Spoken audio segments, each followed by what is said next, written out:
Alcatraz, the Rock. No one has ever escaped from this prison.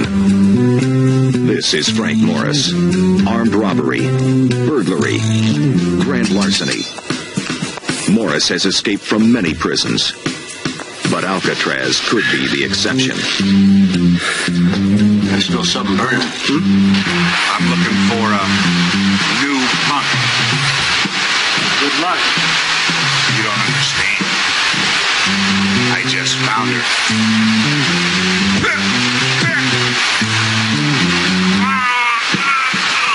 I guess anything you want bad enough is worth a chance. Including busting out?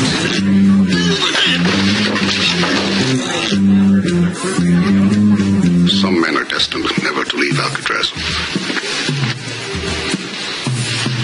Alive. This island is solid rock. No one's ever busted out. No one's ever made it. Since I've been warden, a few people have tried to escape. Most of them have been recaptured. Those that haven't have been killed. I may have found a way out of here. No one has ever escaped from Alcatraz. I'm in. Me too. And no one ever will. There are 12 counts every day. One long count. We count the hours. Tuesday night we go. Shakedown. The bulls count us, and the king bulls count the counts. No one has ever escaped from Alcatraz. And no one ever will. See you later, man. Goodbye. And no one ever will. And In 1962, that statement was no longer valid. Clint Eastwood is Frank Morris in Escape from Alcatraz. Escape from Alcatraz.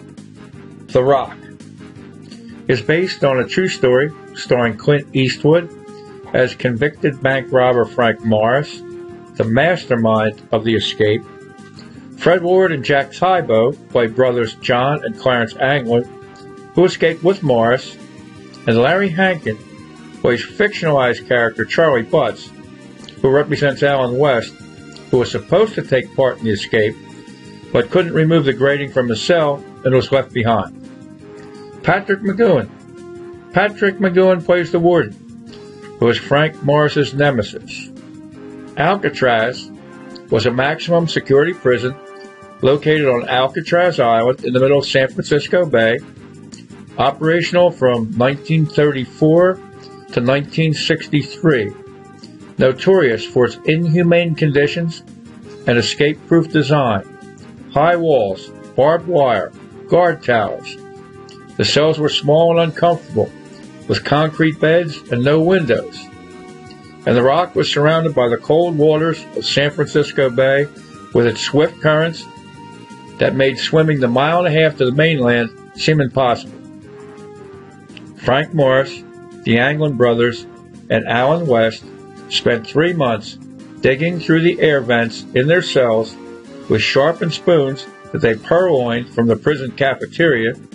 They fashioned lifelike dummy heads out of paper, soap, and human hair that they scooped up from the floor of the prison barbershop, and stitched together a makeshift raft and life preservers from more than 50 raincoats donated by or stolen from their fellow inmates.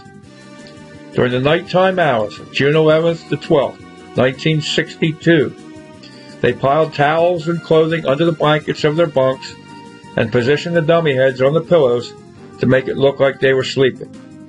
Then they slipped out of their cells, except for West, then climbed through the passageways in between the walls, up to the roof, then down the wall onto the ground, carried their raft to the edge of the bay, inflated it with accordion-like bellows, climbed aboard, and paddled away.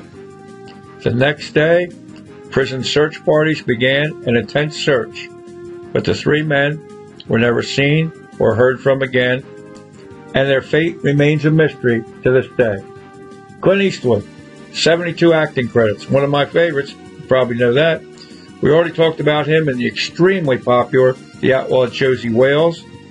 We'll get into a whole bunch more, and we'll get into the time I was homeless for 3 months on the island of St. Croix with 1 VCR tape and 3 Clint Eastwood movies recorded on the tape: Dirty Harry, Magnum Force, and The Enforcer.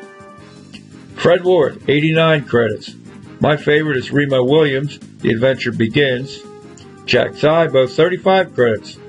I don't remember him in anything else, but by chance, here he is in Clint's Sudden Impact. Larry Hankin, 139 credits. He's one of those guys you see in a lot of things. Here he is in an episode of Breaking Bad. I remember it well. And I also remember him as a neighbor in 5 episodes of Friends. Patrick McGowan, a Brit, 64 credits.